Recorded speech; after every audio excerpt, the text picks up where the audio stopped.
Bueno, buenas tardes. Yo soy Juan Felipe Moreno Sarmiento, soy estudiante de Comunicación Audiovisual de la Universidad de La Sabana. Voy cursando octavo semestre y esta es una entrevista de carácter académico para el módulo de animación del taller multimedial dictado por el profesor Rigoberto Sáenz, también de la Universidad de La Sabana. Nuestro invitado de hoy es un invitado de otro nivel, eh, así overseas. Estamos desde otro país, lo cual es maravilloso. Vamos a tener una visión completamente diferente, una visión fresca.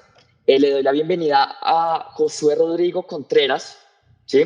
Y ahora quiero que él se presente, que nos cuente de él. Yo podría aquí hablar de la investigación que hice y hablar de sus logros, de lo que hace, pero creo que escuchar de su boca realmente a qué se dedica y qué es lo que él hace va a ser mucho más enriquecedor. Entonces, nada, José, muchas gracias por estar aquí. En verdad, qué privilegio, qué honor. Y nada, te doy paso para que te presentes. Muchas gracias por la invitación y muchas gracias a todos los que están por allá en la Universidad de La Sabana. Un abrazo para todos. Pues bueno, yo les cuento un poco de mí. Yo soy Josué Rodrigo Contreras. Yo estudié Ciencias de la Comunicación. Posteriormente hice un máster en guionismo y allí en ese máster lo vinculé con los medios interactivos, que ya no son solamente pues cuando escribes un guión, antes solamente pensabas en televisión, radio, cine, y actualmente pues el espectro de medios digitales e interactivos ha permitido que las historias evolucionen de una forma pues más abierta, y bueno, eso fue la parte que a mí me interesaba, y en eso me hice mi máster, y después también hice un doctorado en comunicación, y justamente pensando en cómo las audiencias interactúan con los contenidos, particularmente con los videojuegos y las narrativas, cómo las audiencias participan y les interesa no solamente quedarse con un medio eh, análogo donde pues el discurso está de manera lineal, sino aquellos productos donde el usuario puede participar, no solamente calificando o compartiendo, sino hasta creando sus propios contenidos. Entonces, bueno, la parte académica, eso es a lo que me dedico. Bueno, es lo que estudié.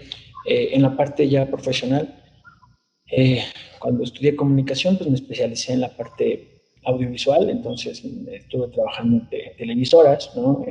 En la parte de postproducción, en la parte de animación un poco, y posterior a eso, cuando hice el máster, pues ya se me abrió un panorama hacia la creación de contenidos interactivos. Y entonces empecé a trabajar pues ya para agencias de publicidad, para medios más, para crear productos que ya no iban a verse en medios tradicionales, sino para verse en plataformas interactivas como Internet, ¿no? Por ejemplo. Estando allí, pues ya me fui especializando en diferentes productos, en desarrollo de aplicaciones donde había una narrativa, en el desarrollo de videojuegos, cuando en algunos videojuegos para temas comerciales y algunos otros educativos. Hay actualmente una posibilidad para crear videojuegos no solamente para el entretenimiento, sino para apoyar el aprendizaje de ciertas temáticas. Entonces, bueno, en ello me concentré, y bueno, pues ya hace unos 2 años y medio que fundé una empresa con un par de socios, donde nos especializamos en el desarrollo de medios interactivos, que tiene que ver desde video, animación, desarrollo de apps, desarrollo de videojuegos, para utilizar el storytelling aplicado a los medios interactivos, ¿no? Entonces, corporativos, hasta el gobierno, algunas fundaciones que buscan crear estos productos ya más específicos para cubrir un objetivo que ellos tengan en sus organizaciones. Ok, muy interesante, Rodrigo. Y hablando de eso, yo te quería preguntar, tú me dices que tú te empezaste a meter en este mundo del multimedia audiovisual cuando te fuiste metiendo bastante en los temas de publicidad, ¿cierto? Pero te quiero preguntar, tú desde antes, o sea, cuando te empezaste a especializar en el audiovisual, en la parte de comunicación, ¿tú ya tenías algún interés por el mundo de los videojuegos? O sea, tú de pequeño jugabas algún videojuego y tú decías, uy, yo no sé, tal vez de grande yo quiero hacer algo así. O en algún punto de tu vida dijiste, oiga, ya tengo las herramientas, ya tengo la capacidad y conocimiento, pues metámonos de lleno, vamos a hacer videojuegos. ¿En qué punto se dio esa inflexión?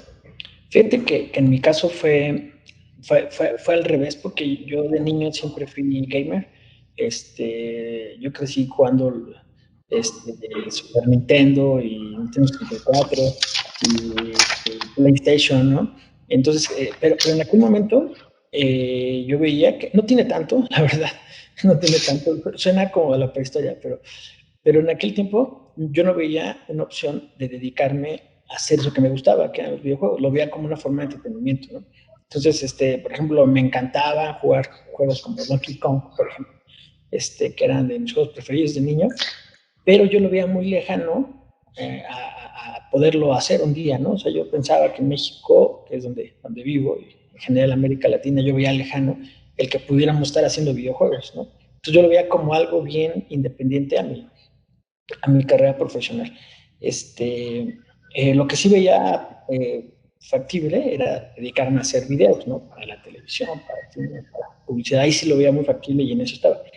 Fue hasta que estaba estudiando en el máster, yo estaba estudiando una materia que se llamaba guión de cine, estaba analizando toda la estructura narrativa de una película y en ese momento estuve jugando otros videojuegos, pero por mero entretenimiento. Uno de ellos era Metal Gear. Ok, sí, lo conozco bien. Sí, que una narrativa muy interesante. Entonces, cuando lo empiezo a jugar, me doy cuenta que el guión que tiene un videojuego era mucho más complejo que el de una película, porque tiene más giros, tiene más personajes, el jugador decide de pronto muchas cosas, a lo mejor hay momentos donde puedes tomar tres caminos distintos y cada camino te lleva a una consecuencia diferente. En Metal Gear después se volvían a juntar, ¿no? Con más decisiones distintas, pero más adelante todo quedaba en lo mismo, ¿no? Pero ya se veía la posibilidad para tomar decisiones y hacer que la historia fuera diferente según lo que tú decidías dentro del juego. Ok, entiendo, sí. Sí, y bueno, a partir de eso, yo me empiezo a preguntar, bueno, ¿y quién escribe un guión de un producto como este? Empiezo a investigar, descubro a Hideo Kojima, que es un director de videojuegos que curiosamente estudia cine, ¿no? Entonces, el primer cineasta que se mete a hacer juegos, ¿no? Entonces, todo el lenguaje cinematográfico se lo aplica a la narrativa interactiva. Y entonces, en esos primeros juegos, esas primeras narrativas, pues estaba a lo mejor más cargado a lo cinematográfico, pero él estaba aprendiendo a contar historias en los videojuegos, ¿no? Si bien Nintendo son los primeros que empiezan a poner un conflicto, un personaje, muy básicos, pero ya existía Mario tiene que rescatar a la princesa. Exacto, sí. Ya había un planteamiento narrativo general, pero no se profundizaba tanto, entonces Kojima lo intenta, le salen algunas cosas increíbles, algunas cosas las va puliendo a lo largo del tiempo, y es justamente ese tipo de cosas donde yo digo, y bueno, al mismo tiempo, mientras yo analizaba esto, estoy hablando del 2008, 2009, pues empieza a crecer la industria del videojuego con herramientas como Unity, por ejemplo, que es una herramienta para desarrollar juegos que ya permitía que casi cualquier persona pudiera estar haciendo juegos. De hecho, esa es la plataforma en la cual nosotros ahorita estamos desarrollando nuestro proyecto. Efectivamente, sí. Y mira que en el 2008 era bien difícil encontrar expertos usando esta plataforma, había poco material, había otras plataformas como Unreal en aquel momento que era carísima, ahora ya hay una versión gratuita que también es muy fácil de usar, pero en aquel tiempo, 2008, 2009, estaban apenas surgiendo estas nuevas plataformas para que cualquiera pudiera hacer un juego en su casa. Antes de esto, por ejemplo, PlayStation te exigía que tuvieras, tenían su propio código de programación, o sea, no cualquiera podía hacer un juego para PlayStation. Al mismo tiempo surgen, también por esos años, entre 2008, 2009, 2010, las tiendas de aplicaciones, todo este modelo del App Store que viene de iTunes, que permitía que también los videojuegos no solamente fueran para consolas, sino videojuegos para móviles. Ese es otro gran cambio, porque antes necesitabas pagar mucho dinero por tener una licencia. No, y además también que abre el tema del código, ¿o no? Abre el tema del código a que los interesados puedan empezar a desarrollar videojuegos. Exacto. Entonces, esos filtros que se caen, permiten que muchos empiecen a desarrollar juegos en países como los nuestros, donde no hay a lo mejor tanta inversión de principio, ¿no? O sea, países que tienen historia de desarrollo de tecnología, que pues, si es Japón, que si es Estados Unidos, pues bueno, ya tienen una infraestructura muy grande para crear esos productos. En América Latina no es el caso, ¿no? Eran pues historias de personas entusiastas que tenían, pues se proponían el, bueno, ¿qué tal que vamos a intentar hacer un juego a ver qué sale? Claro, juegos muy independientes, sí, básicamente que entra en la categoría indie con toda, pero de esa independiente de que es, oiga, venga, juegue mi juego que está bueno y miramos a ver cómo nos va. Claro, completamente, y pues sí, una aventura.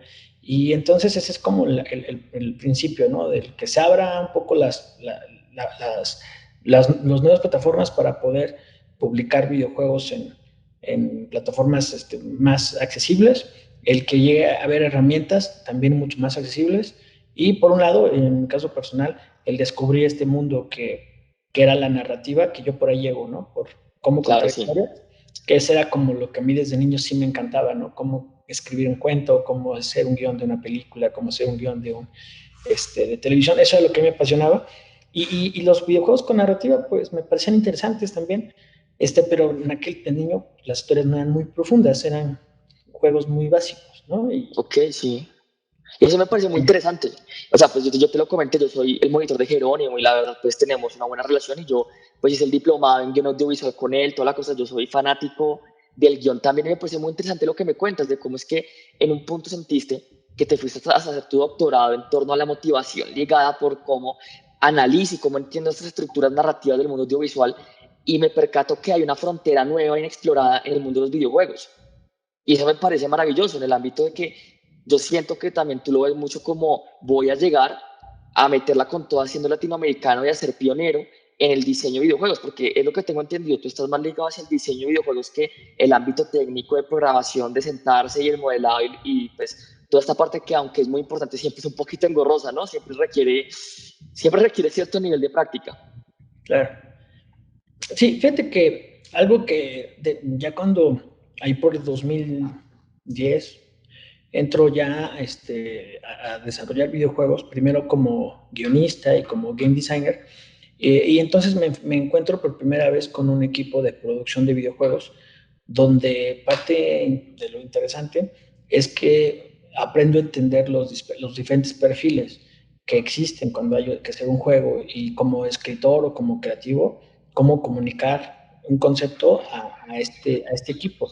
Entonces, el primer grupo con el que tengo que enfrentarme es, pues, por ejemplo, con los diseñadores, con los animadores. Entonces, todo mi guión pues, tiene que traducirse en un storyboard y en un personaje y en elementos gráficos. Entonces, el simplemente hacer mi guión pues, no es suficiente. Entonces, de pronto era bueno, para explicar mi idea y que pueda ser exitoso en la forma en que se aplique, pues tengo que ser un storyboard, ¿no? Entonces, pues, sin ser yo técnicamente pues, artista, ¿no? Pues bueno, tenía que hacer una propuesta visual de cómo me lo imaginaba, y entonces era más fácil que ellos entendieran esa parte.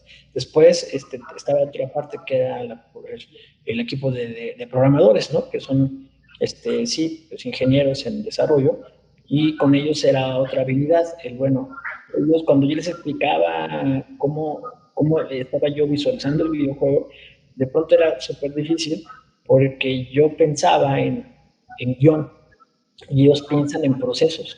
Entonces, Exacto, piensan en uno y cero, tal cual como el computador, sí. literalmente, ¿no? Entonces, de pronto ya empezamos a encontrar que hay herramientas para todo eso en el game design. Lo llaman, por ejemplo, cuando haces en tu documento de diseño de juego, hay una parte que se llama game flow, que es pues un diagrama en donde tú vas poniendo las condiciones que va haciendo el personaje para lograr cosas. Entonces, eso es lo que ve un programador. O sea, un personaje tiene cierta característica. Esa característica, o sea, por ejemplo, yo quiero que dispare, ¿ok? Entonces, cuántas balas tiene, qué tipo de disparos son, qué efecto produce el disparo en cierto objeto. Entonces ellos ven condiciones. Entonces al final, la primera vez no sabía hacerlo. Nos sentamos con el equipo de programadores, a veces ellos se desesperaban, a veces me desesperaba yo, pero diseñaba en pizarrón todo el flujo del juego, como una página, ¿no? Están todas esas opciones y eso es como una parte también en la que nos tenemos que, como guionistas o como creativos, abrir mucho, porque cuando estamos viendo ese mapa, no quiere decir que el jugador va a pasar por todas esas condiciones, el jugador decide, o sea, nosotros hacemos solamente un gran mapa donde hay muchos caminos y de pronto es como hacer una calle abierta, ¿no? Con 30 calles, con 30, un mapa de un barrio, Claro, ¿no? sí. Y de pronto el otro va a decidir por dónde se va. Y tú lo único que haces es poner pequeños objetos, pequeños obstáculos, pequeñas historias que te vas a encontrar en el camino. El jugador podría pasar por todas o podría pasar por solamente una, y él decide incluso si regresa y lo vuelve a hacer, o si decide brincárselas y evitarlas, ¿no?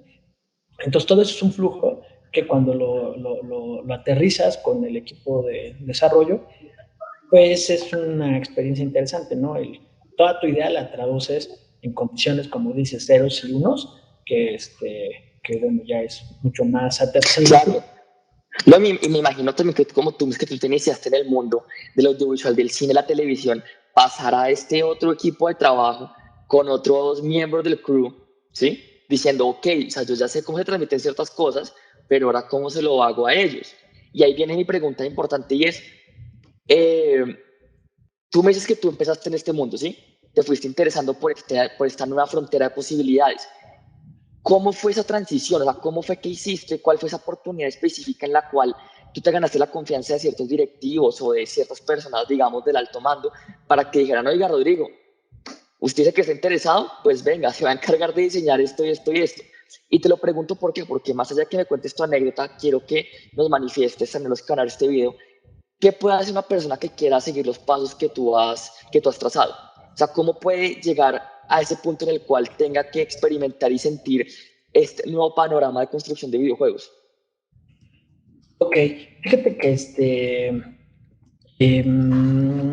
pues yo creo que algo que yo encontraría dos, dos caminos, ¿no? Por los que transité, que me ayudaron.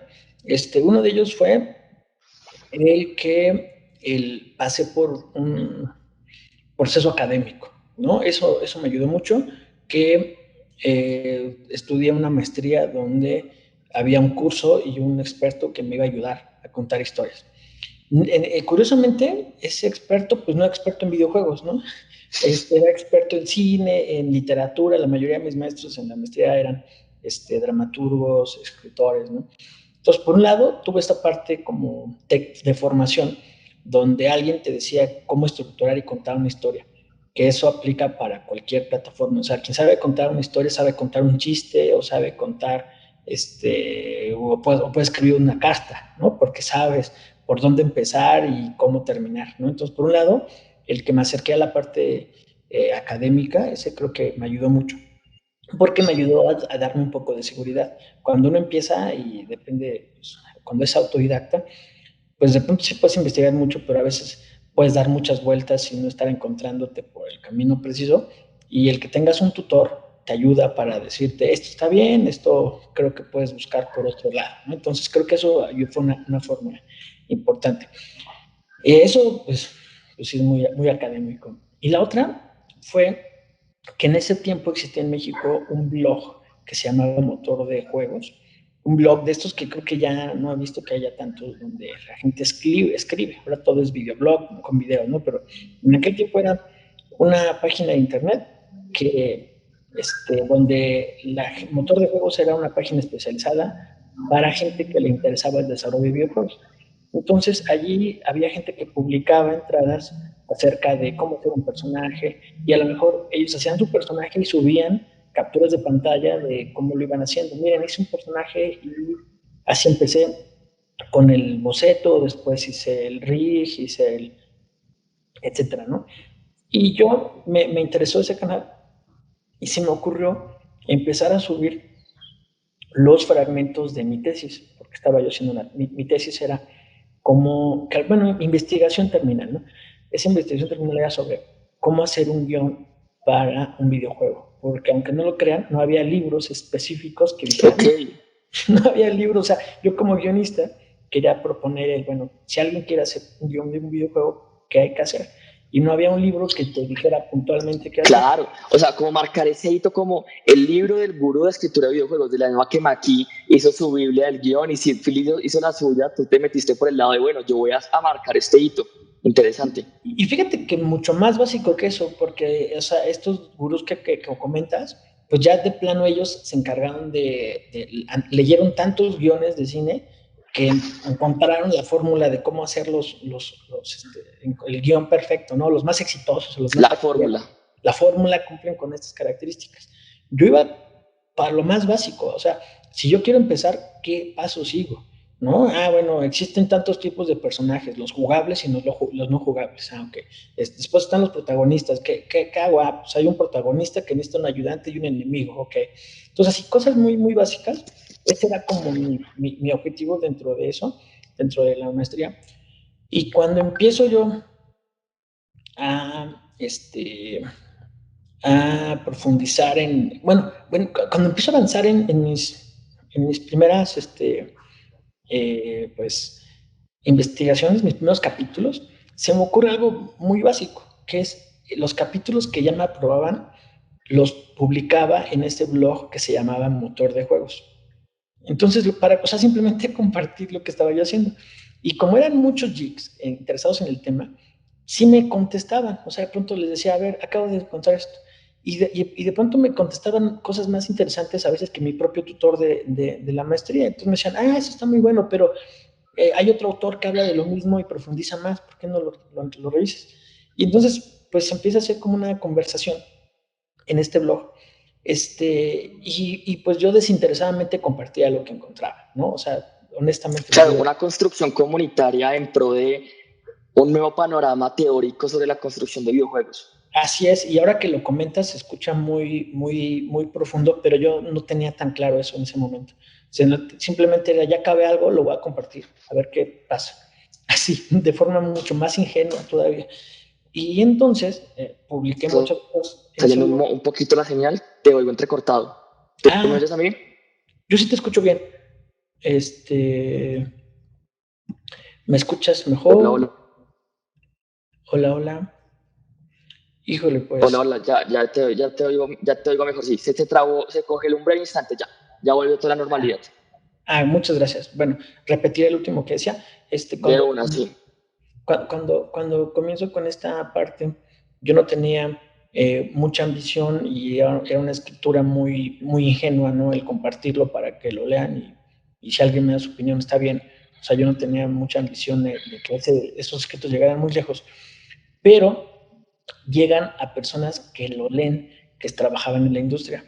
Y entonces me empiezan a buscar para que les ayude a escribir guiones de videojuegos, personas que estaban buscando expertos en el tema. Entonces me acuerdo que alguna compañía española me buscó para escribir un guión, otro de México, eran cosas muy sencillas, pero por leer el blog me escribían, oye, ando buscando un experto en narrativa de videojuegos y ya vi que tú eres experto. Ya has escrito muchos guiones. Y la verdad es que yo no había escrito ningún guión. Yo solamente estaba analizando el tema, ¿no? Estaba haciendo mi trabajo académico. No, eso está bien. Tú te vendiste ante la comunidad y eso es lo importante. Exacto, por ahí llegó, ¿no?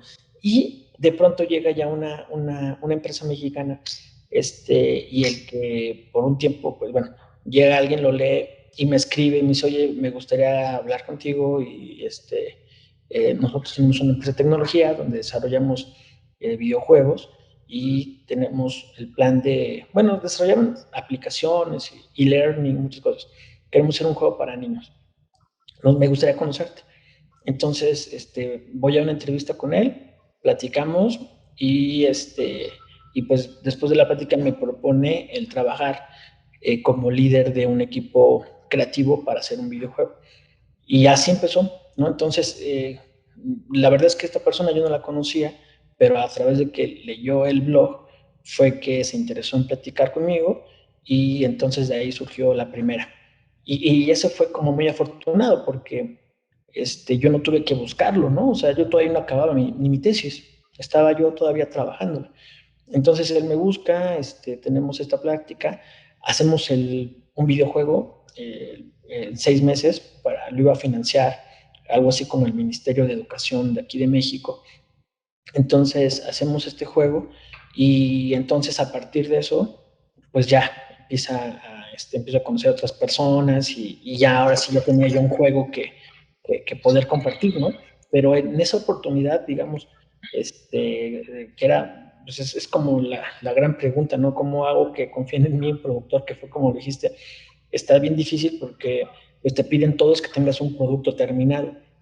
Entonces, hoy con ánimos de guiar a los que están en este mismo proceso, pues si tienen en la escuela un videojuego que estén desarrollando, publíquenlo, hagan su perfil público, preséntense, expliquen que ya hicieron eso, porque así van a llegar personas a encontrarlos y a partir de ese camino, pues van a tener confianza en ustedes. Si ese producto que están haciendo, aunque en este momento sea académico, pero es algo interesante, estoy seguro que rápidamente los van a contactar para buscar. Pero es más fácil que los contacten por algo que ya hicieron a que ustedes los busquen y digan, oye, pues yo me interesa el tema, pero no he hecho nada. Entonces, el tener cualquier cosa, en este caso, vean, era muy, muy básico, eran capítulos, eran entradas de un blog académicas sobre cómo escribir un guión. Claro, hay que tener algo hecho, hay que mostrar como vea. Yo no le estoy vendiendo pura labia, aquí tiene mi producto y se trabajó. Eso está muy bien. Y Rodrigo, te quería preguntar, ya para finalizar, ¿en qué títulos has trabajado? O sea, ¿en qué títulos para que nuestros espectadores digan, oiga, vamos a hacerle la googleada, vamos a ver qué es lo que ha hecho? ¿Qué títulos tú dices, no, en verdad, yo he trabajado en esto y ha sido la bomba, ha sido top, he estado por acá? Pues mira, ahí creo que se trabó. ¿Me escuchas bien? Sí, te oigo bien, te oigo bien. Bien, bien. Pues mira, realmente muchos de los proyectos que he trabajado han sido más internos. Uno de los que le fue muy bien se llamaba Jaguar. Con ese juego competimos para un concurso de un estudio de videojuegos que se llama Square Enix. Es un estudio japonés que abrieron unas oficinas en América Latina para tratar de desarrollar esos juegos aquí. Y hicieron un concurso sobre videojuegos. Nosotros hicimos un juego que lo autopublicamos para PC, que se llamaba así Jaguar. Era un guerrero jaguar que tiene que ver con la mitología maya, ¿no? De aquí mexicanas, muy centroamericana, toda esta idea de los mayas. Los guerreros jaguar, pues son guerreros que son semidioses y que pueden de pronto, se dice, ¿no? En la mitología que cuando mueren tienen un espacio especial junto a los dioses. Entonces se nos ocurrió crear una historia de un guerrero jaguar que ya había muerto, pero se entera de que en su tribu hay problemas y decide volver de la muerte para enfrentar esos problemas. Y toda la estética era como muy de elementos prehispánicos. Y bueno, concursamos en América Latina, creo que se registraron como 1000 y tantos juegos, y nosotros ganamos el premio del público, que es pues, el que todos pueden jugar esos juegos y votar, y le fue muy bien a ese juego. Y bueno, ese es uno de los que No, pero recuerdo. qué maravilla. ¿Y hay posibilidad de jugarlo hoy en día? ¿Hay posibilidad de encontrarlo? Mira, ese yo creo que ya no se puede jugar, pero debe estar en YouTube el tráiler. Y lo Ok, puedo jugar. Ese sí está ahí. Y ahorita de los que se pueden jugar, es un juego que hicimos recientemente para una fundación que se llama Inoma. Se llama el juego ¿Dónde está Gomita? La fundación Inoma tenía un objetivo bien interesante, que era cómo enseñarles a los niños a que entiendan sus emociones. Y a través de un juego. Entonces hicimos una propuesta que les gustó y funcionó. Es de un niño que se le pierde, bueno, un par de niños que se les pierde su mascota. Y cuando, pues acuérdense, cuando son niños y pierden su mascota, pues sienten todas las emociones al mismo es una tiempo. tragedia, sí. Sienten frustración, miedo, ira, ¿no? De pronto pasan por todas esas emociones, se enojan, pero entonces tienes que calmarte porque si no, no vas a encontrar a tu mascota. Entonces el juego está para el App Store, para Google Play y está en PC también. Entonces es un juego, pero es un juego para niños, ¿no? Entonces, Ok, ¿cómo es que se llama? ¿Dónde está Gomita? ¿dónde está Gomita? Así es. Y es un Eso. juego donde los niños tratan, y en el proceso de encontrar al perrito, pues hay una narrativa, hay ciertos objetivos que tienes que ir consiguiendo, y también hay algunos ejercicios que están presentados en forma de juego para que un niño, si de pronto está muy enojado, qué ejercicios debe hacer para primero reconocer que está enojado y qué hacer cuando te sientes enojado, ¿no? Y después algunos ejercicios como inflar un globo, como Ok. soplar, para que te tranquilices, ¿no? O por ejemplo, cuando estás frustrado, cuando tienes miedo, pues ayuda a los demás, dibuja, colorea, no sé, recoge la basura que hay alrededor de ti y con eso te vas a calmar y vas a sentirte mejor. Pero la solución nunca es irte a esconder, ¿no? Porque si te escondes o te encierras, pues te vas a poner más triste. Entonces, bueno, ese juego es el más reciente que hemos lanzado, lo lanzamos el año pasado, está ahí pues en todas las plataformas. Ahora estamos trabajando otros juegos que son también para niños. Entonces, ahorita nos hemos especializado en hacer juegos para clientes muy puntuales que nos hacen solicitud de un producto, ¿no? O sea, para algunos han sido, y eso también es una idea para quien está pensando en esta industria. No todo tiene que ser un videojuego que vaya hacia la población de entretenimiento y juegos muy masivos. Pueden empezar con juegos pequeños para ciertos temas. Por ejemplo, una empresa nos buscaba para hacer un juego donde su personal aprendiera sobre los elementos básicos de seguridad para una planta, ¿no? Entonces, cómo entrar, usar guantes, usar cubreboca, usar casco, y el personaje en el camino tiene que ir aprendiendo cómo se utiliza cada uno de estos elementos para al final pues, tener un ambiente más seguro. Entonces esto que hoy las personas se capacitan pues así, ¿no? Jugando de manera interactiva, entonces los juegos no necesariamente tienen que ser estos elementos, estos productos gigantescos de entretenimiento, también puedes encontrar otras salidas a estos productos. Ok, perfecto. No, Rodrigo, maravilloso todo. Yo creo que ya para terminar te voy a hacer la pregunta así que hoy en día se tiene que hacer sí o sí porque estamos en un mundo de especulación y incertidumbre sobre qué viene en el futuro y es, tú como persona que está en el medio y como un duro crack de los que está ahí dándole con toda, ¿tú cómo es el futuro de la industria de los videojuegos, tanto a nivel masivo como a nivel independiente, como en Latinoamérica, o sea, en general, cómo lo ves? Mira, pues desde hace algunos años es la industria que crece más. Este año, bueno, solamente hay una industria que está creciendo más que los videojuegos, que es la industria médica, ¿no? Que se entiende porque pues, las industrias están creando, toda la parte de salud está en el top porque están creando Claro. vacunas, hay muchas personas que están convalecientes.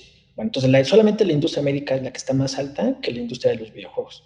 Las demás, incluso la industria petrolera y otras industrias están subiendo, bajando, pero todo lo que tiene que ver con la industria de tecnología, e-commerce y videojuegos pues, van para arriba, ¿no? O De sea, hecho, tengo entendido que la industria de los videojuegos desde hace ya más o menos 5 años tiene como capital neto en cuanto a lo que produce más que la industria musical y la del cine juntas. claro, claro. Y eso ya desde hace como 5 años, como lo comentas, y este año el año pasado que fue muy retador para todas las industrias, en particular la del entretenimiento, pues reportaron, cuando recién empezó la pandemia, reportaron un aumento de 60%, ya después bajó un poco y aún así el crecimiento anual fue de 40% para la industria.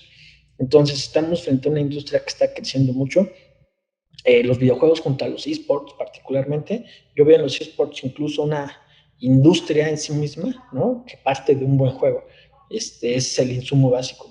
Después de un muy buen juego, pues viene todo lo que hay una industria detrás, que la industria de los esports es una mezcla de entre organización de eventos, armar equipos, patrocinadores, ¿no? Entonces es una industria grandísima que viene creciendo, entonces la industria va a seguir creciendo. Para América Latina es una gran oportunidad de sumarnos, dejar de ser consumidores para sumarnos al equipo de los desarrolladores también. Los latinoamericanos nos distinguimos por ser muy creativos, tener buenas historias. Entonces creo que debemos de tomarlo como un área para, pues, más bien, subirnos a la ola, ¿no? Y aprovechar para que esas historias que nosotros creamos y que nos fluyen, podamos incorporarlas a esta industria. Y te digo, dejar de ser una región de consumo para convertirnos en una región que produzca también, ¿no? Entonces, yo veo que tenemos todas las condiciones para sumarnos a ella. Entonces, pues no hay más que pues, hacer, producir cosas y probarlas. Eso sí, ese es el mensaje. Hay que ser berraco, hay que trabajar, trabajar y trabajar y darle con toda. Eso me parece muy bien. Bueno, Rodrigo, para no quitarte más tiempo y en verdad agradecerte por este espacio que ha sido maravilloso, supremamente enriquecedor, y pues no solo para mí, estudiante, sino para, me imagino que hasta para el mismo profesor que va a ver esto, para los estudiantes y para los que eventualmente lo quieran ver cuando se suba a la plataforma. No, qué maravilla y qué honor. En verdad, mil gracias por haber permitido tener este espacio. Y nada, en la próxima ocasión estaremos hablando. Yo publicaré ahí tus redes y tus enlaces para que la gente te conozca, para que sepa más. Y nada, no me queda nada más que decirte que mil gracias en serio. No, pues gracias a ti, un saludo a todos tus compañeros, a tus profesores, un abrazo a todos. Listo, perfecto.